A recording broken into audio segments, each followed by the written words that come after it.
So what's up, guys? The day is finally here. We're gonna drop the new shop truck, and then believe the new grill came in and the Raptor steering wheel came in. So we're gonna pop the hood latch and get started. Thank you Ivan over there at IHC. He hooked it up with a drop kit. We're gonna do the 4.6 on this one. So it has the upper lower control arms, the flip kit, new U-bolts, and drop shocks. So for the two-wheel drives, the stock U-bolts don't work, but for the 4x4s, they're long enough for it to work, because I believe the 4x4s come with that block.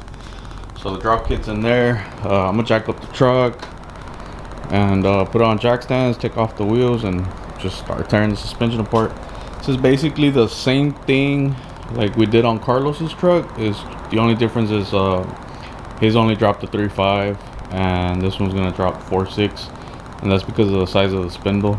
But it's basically the same thing, just takes a little bit less because you don't have to mess with the 4x4. This one doesn't have 4x4. The thing that is gonna take a little bit longer is the back this time, because I actually do have to take off that driver's side bolt to do the cow tracks, because we are going to do cow tracks on this one.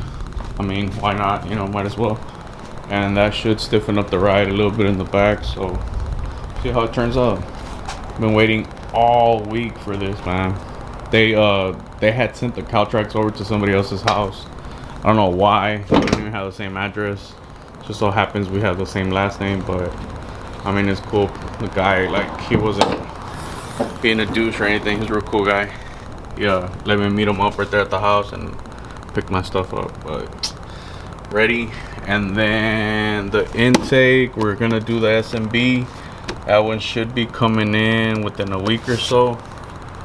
And then we're gonna go visit somebody to see if we can get a quote for the twin turbo build, because I don't even like want to bother and do headers and all that bullshit. Probably the only thing we're gonna do is the Mustang manifold, because I mean, you're gonna do it regardless if you boost it, but I really want to boost this one like ASAP. I don't even want to wait on it, to be honest with you.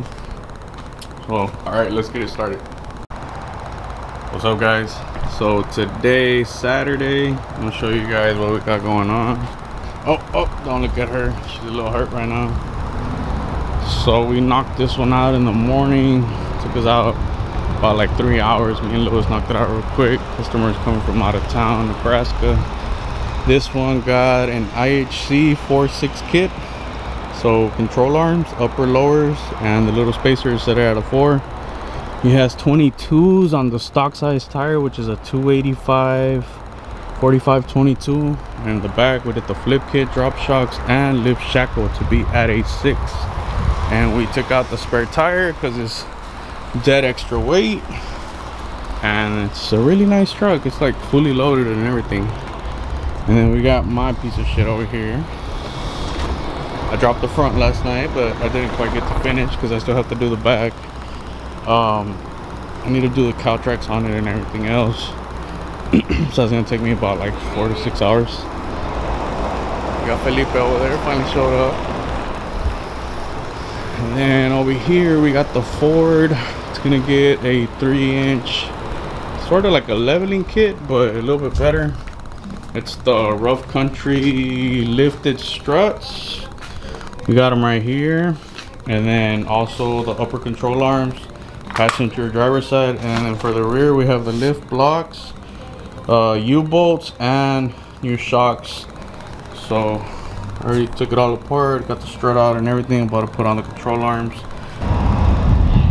And this one came today. They dropped it off. I think this control arm broke. It had I believe a Rough Country lift kit on it.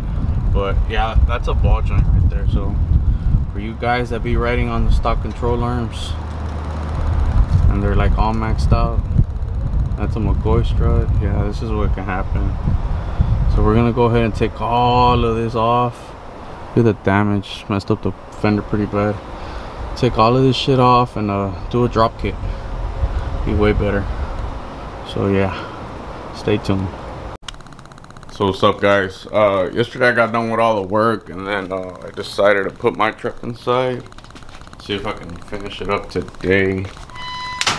The only cool part I like about these is that you don't have to cut the bump stop. It's actually like bolt on, so you just take it off. The thing that sucks is you have to take like almost all the exhaust hangers off, so you can push the exhaust up and be able to get that bolt out, and it's still not enough space, so you still have to like maneuver it and get out the bolt and all that.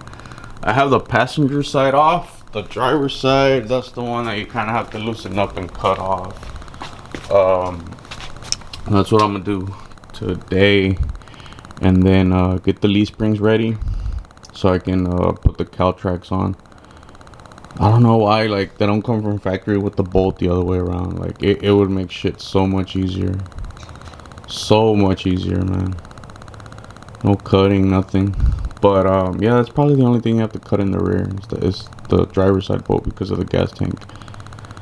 But yeah, I'm gonna do that, and then obviously do the flip on the axle bolts. I mean the axle bolts, the leaf spring bolts, and then do the cow track brackets and all that.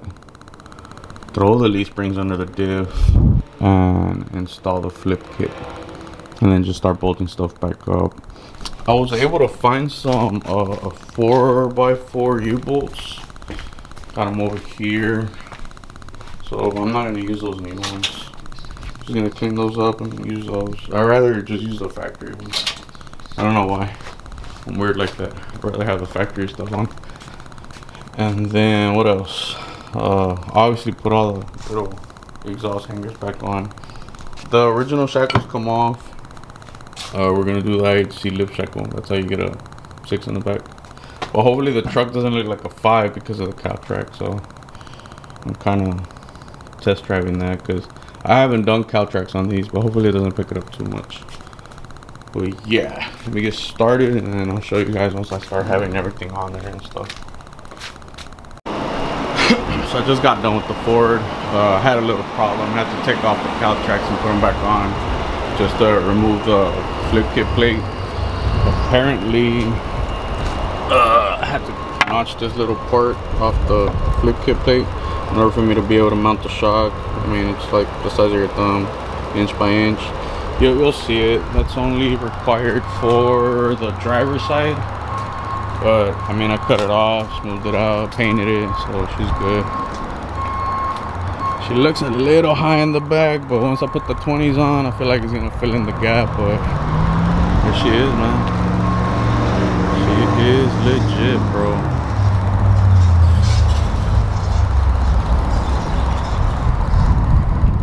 IHC 4.6 kit. I've done VAS, I've done other kits, Beltec, and bro, this one's the truth. If you add cow tracks, like, man, can't wait to do the sway bars on this one.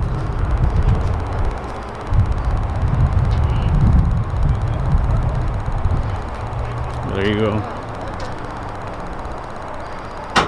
So tomorrow, go do the alignment. She drives pretty straight for now, but beautiful. Very happy. Took me a good while, but got her done, bro. Catch us next time. We're gonna be doing an underbed notch on that one, some shackles, and a new flip kit. And then we're gonna do a 6 in the front, so new control arms for a full 6.9 drop.